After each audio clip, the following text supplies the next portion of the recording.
देखो बेटा, इस टॉपिक में हम बात कर रहे हैं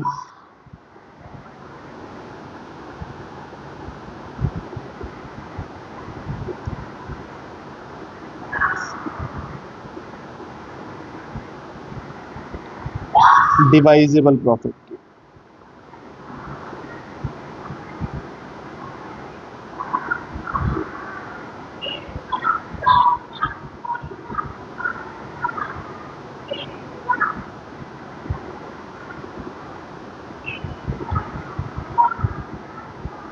अगर हम डिवाइजेबल प्रॉफिट की बात करें, डिवाइजेबल प्रॉफिट होता क्या है?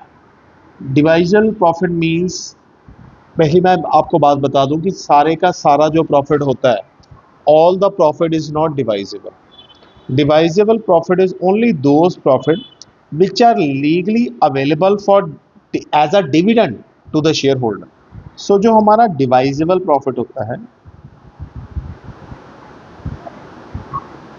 Profit is that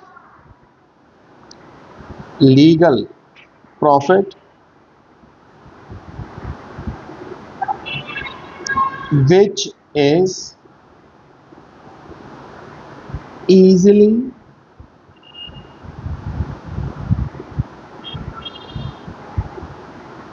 available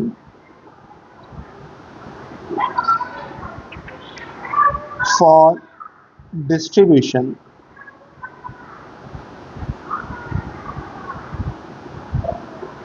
in the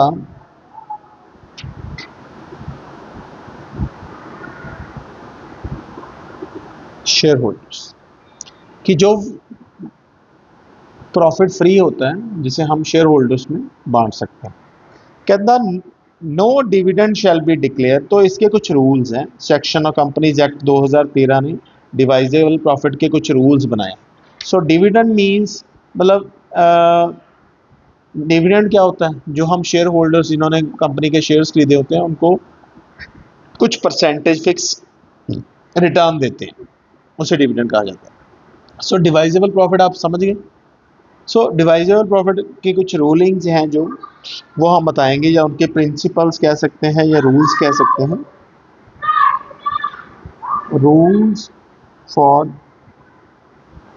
divisible profit.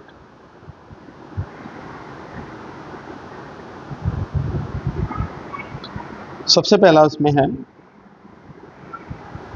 No dividend shall be declared for any financial years except out of the profit of the company of that year। कहने का मतलब ये होता है, प्रोवाइडिंग द डेप्रिसिएशन, कि no dividend will be provided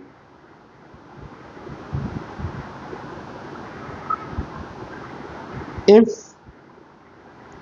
the depreciation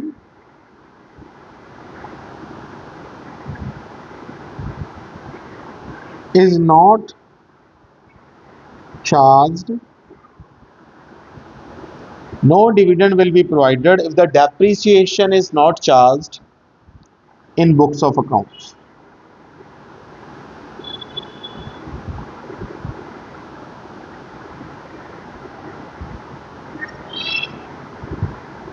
दूसरा,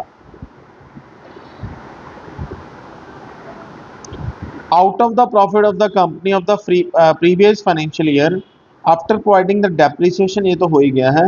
No dividend shall be declared or paid by the company for any financial year except the out of the profit of the year for that which is arrived after providing the depreciation।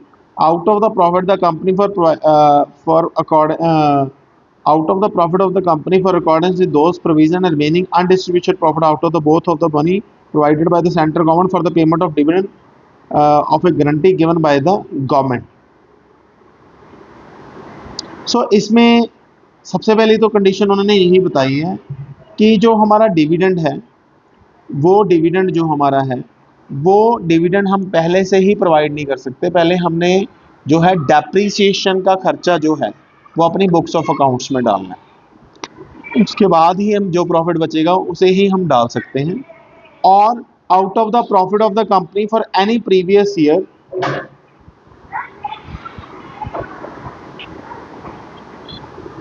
तीसरा point है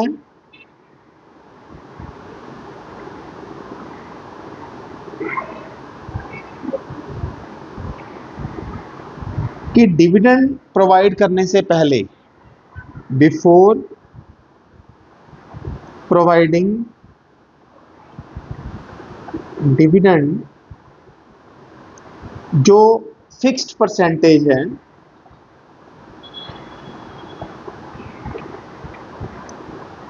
उन्हें transfer करनी होती है to different reserves.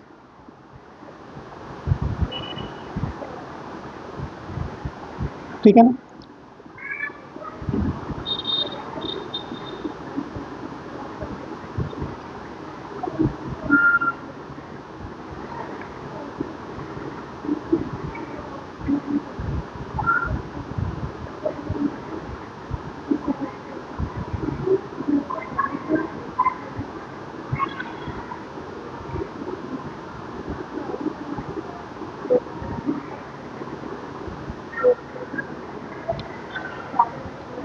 No dividend,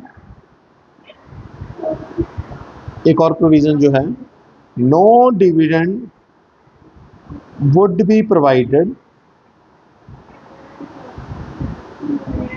out of the reserves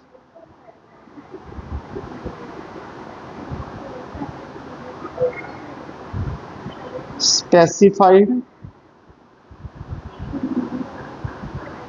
for any other purpose। जो भी reserve हमने किसी और पर्पस के लिए रखा हुआ है उसमें से डिविडेंड नहीं दिया जाए, पे नहीं किया जाए। ठीक है। फोर्थ,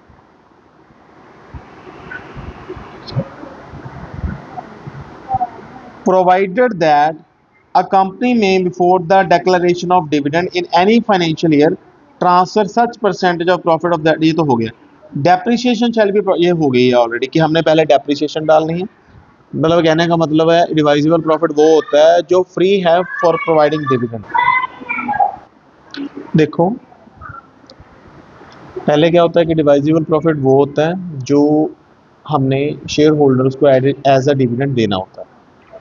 वो बोल रहे हैं क्या रूल्स हैं कि सबसे पहले तो हमने डेप्रिसिएशन का खर्चा डालना है, उसके बाद मतलब ये नहीं है कि आपने डेप्रिसिएशन का खर्चा डाला नहीं है और डिविडेंड दे रहे हो, पहली बात, क्योंकि ये नॉन कैश। दूसरा, जो आपने रिजर्व्स को ट्रांसफ़र करना है पैसा, वो करने के बाद जो बचेगा, क्योंकि अगर हमने 10,000 कमाया तो कई बार हम 5,000 ट्रांसफ़र करते हैं।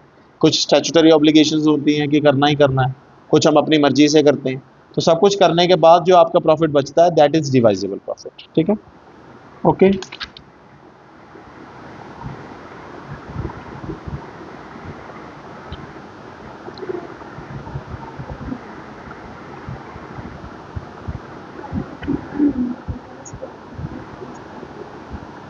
सो बेसिकली तो दो रूल ही हैं कंपनी एक्ट के जो उन्होंने डिविडेंड के रिगार्डिंग कहा है। जो मेन है वो यही है कि एक तो फ्री रिजर्व्स में से करना है, किसी भी पर्टिकुलर रिजर्व में से नहीं करना। दूसरा, डेप्रिसिएशन का जो खर्चा है वो ऑलरेडी बीच में से निकल गया होना चाहिए, मतलब आपने डेप्रिसिएशन का खर्चा डाल दिया हो। ठीक है ना? उसके बाद ट्रांसफ़र टू रिजर्व का जो है मैंने आपको बताया ही कि ट्रांसफ़र जो एज़ पर रूलिंग है वो है कि आपने 25% स्टैट्यूटरी रिजर्व को ट्रांसफ़र करना होता है। अगर आपको याद हो कंपनीज अकाउंट्स में 25% स्टैट्यूटरी रिजर्व को। ठीक है। अब हम बात करेंगे सोर्सेज ऑफ डिक्लेयरिंग डिविडेंड, जो इसका पार्ट ही है इस क्वेश्चन का।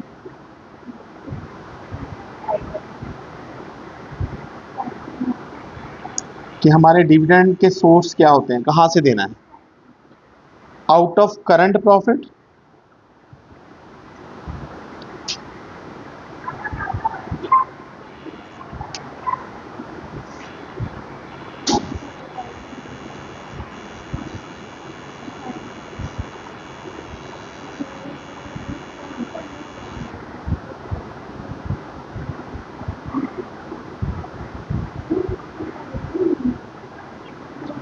Out of past profit,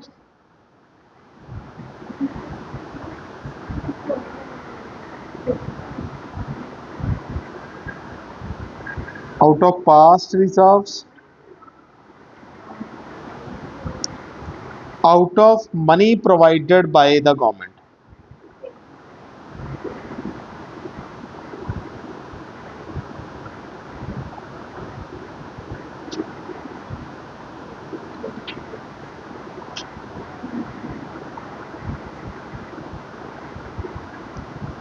money provided by the government, ठीक है, कि अगर गवर्नमेंट ही आपको कह देती है कि आप अपने शेयर होल्डर्स को डिविडेंड दे दो, they will provide you the money, so you, ठीक है। उसके बाद हम बात करते हैं जो आपका डिविडेंड होता है out of capital profit.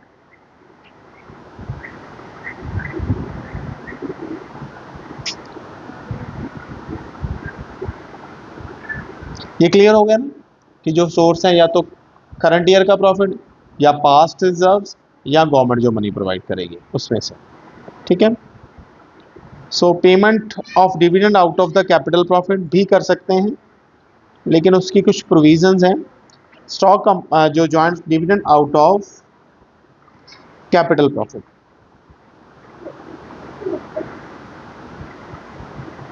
Capital profit कहना अ कंपनी को कुछ सर्टेन कंडीशन सेटिस्फाई, क्योंकि मैंने अभी बताया ना कि जो आप डिविडेंड दे सकते हो वो फ्री रिजर्व्स में से दे सकते हो, लेकिन कुछ सर्टेन कंडीशंस हैं, अगर वो कंपनी कर देती है सेटिस्फाई तो आप कैपिटल प्रॉफिट में से भी डिविडेंड दे सकते हैं। सो वो कौन कौन सी हैं? पहली,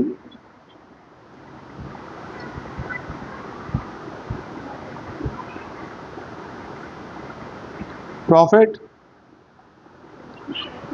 सॉरी पहले तो मैं कंडीशंस बताऊंगा ना। कंडीशंस क्या है जिस केस में आप कैपिटल प्रॉफिट में से वैसे नहीं दे सकते, लेकिन कुछ कंडीशंस, अगर आपके आर्टिकल ऑफ एसोसिएशन में फॉरबिड नहीं किया, नॉट फॉरबिडन,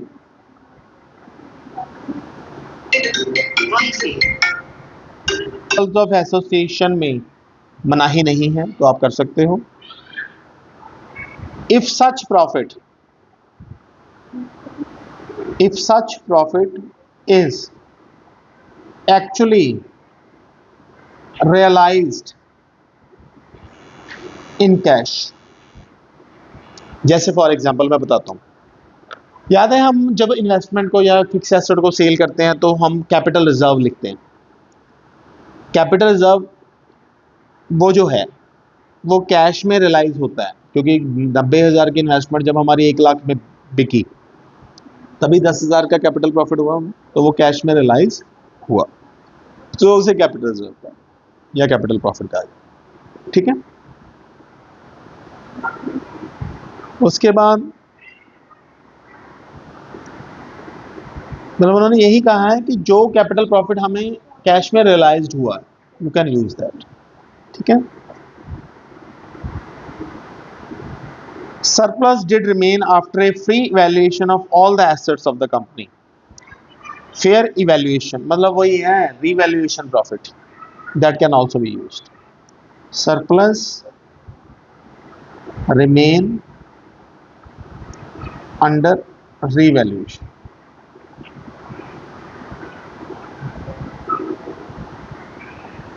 ठीक है।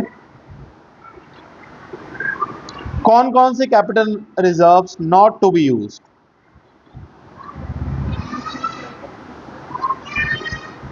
What capital reserves?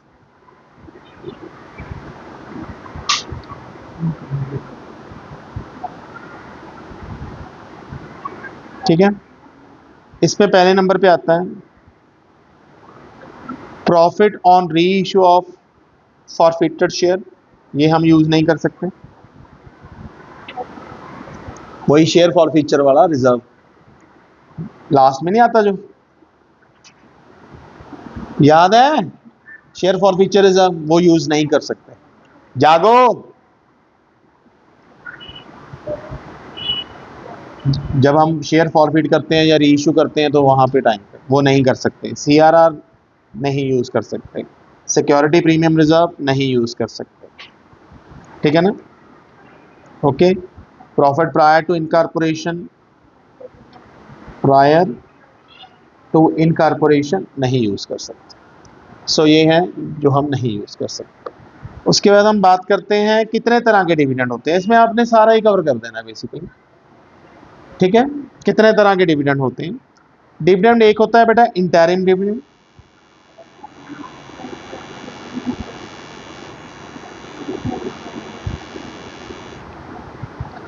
दूसरा होता है final dividend,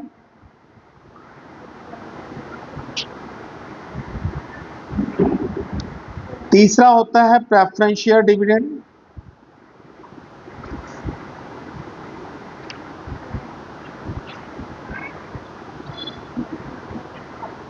so interim dividend क्या होता है। इंटरिम डिविडेंड होता है जो two annual general board meetings में डिसाइड होता है, ठीक है ना। Two annual general board meeting के बिटवीन, ठीक है ना।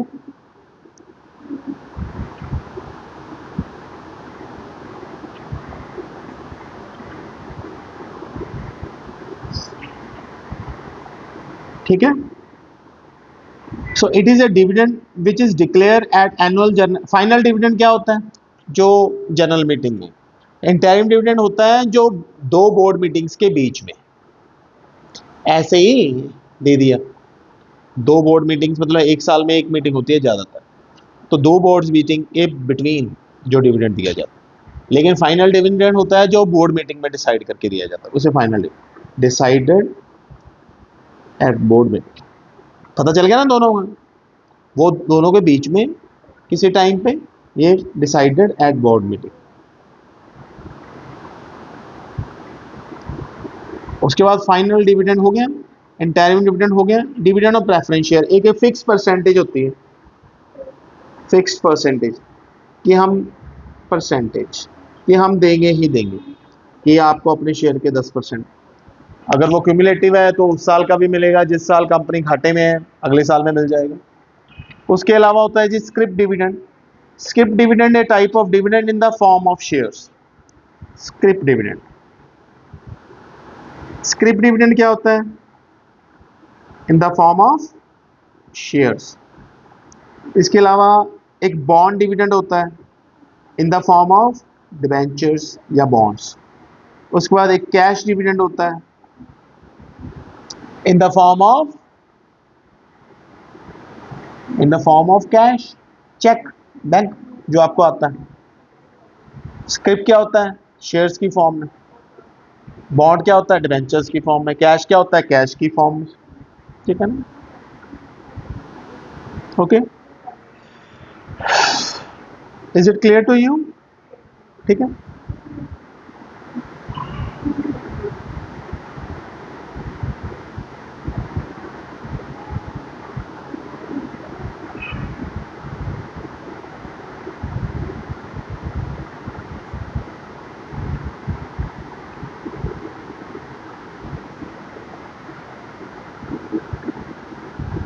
अब हम इसकी थोड़ी सी अकाउंटिंग ट्रीटमेंट देख लेते हैं,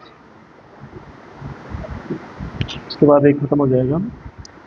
कि सबसे पहले कहना मतलब इसमें टैक्स भी काटा जाता है 10 से 15% के बीच।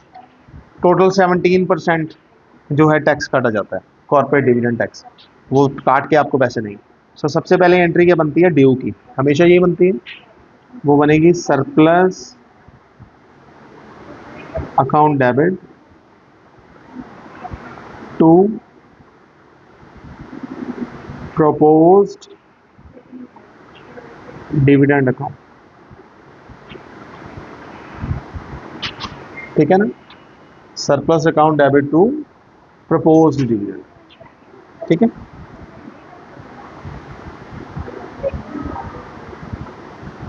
क्लियर, इससे मैंने क्या किया, ड्यू कर लिया कि मैंने इतना डिविडेंड आपको देना है। प्रपोज मतलब मैंने आपके साथ प्रपोज कर लिया प्रपोज का मतलब प्रॉमिस करना, ठीक है। उसको बाद मैं दूंगा। Next, proposed dividend account debit to income tax, जो उस पर टैक्स बनता है वो मैं गवर्नमेंट को जमा करा दूंगा, corporate dividend tax to dividend, बाकी मेरा डिविडेंड, जैसे 10,000 का टोटल डिविडेंड मैंने आपको देना है, तो उसमें 1,000 का उस पर टैक्स बनता है, 9,000 मैं आपको देने के लिए डिविडेंड में डाल दूंगा या डिविडेंड पेएबल, ठीक है। उसके बाद मैं पे कर दूंगा। डिविडेंड अकाउंट डेबिट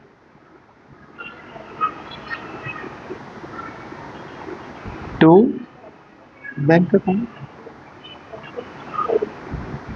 9,000 में पे कर दूंगा, और जो 1,000 है वो आपका इनकम टैक्स को पे कर दूंगा, ठीक है। ओके,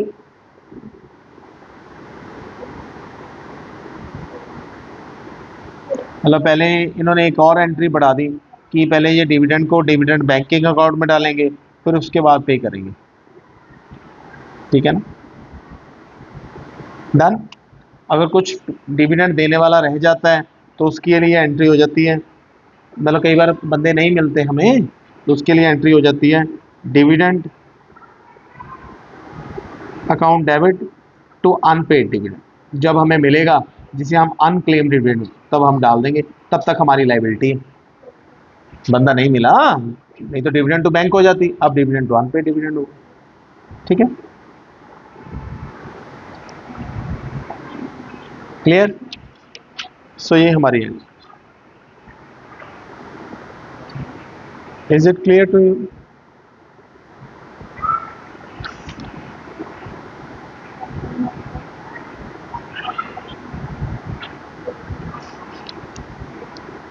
सो अगर आपको क्वेश्चन आ जाता है डिवाइजेबल प्रॉफिट का, तो उसमें ये सब कुछ आपने लिखना है। Clear. Thank you so much.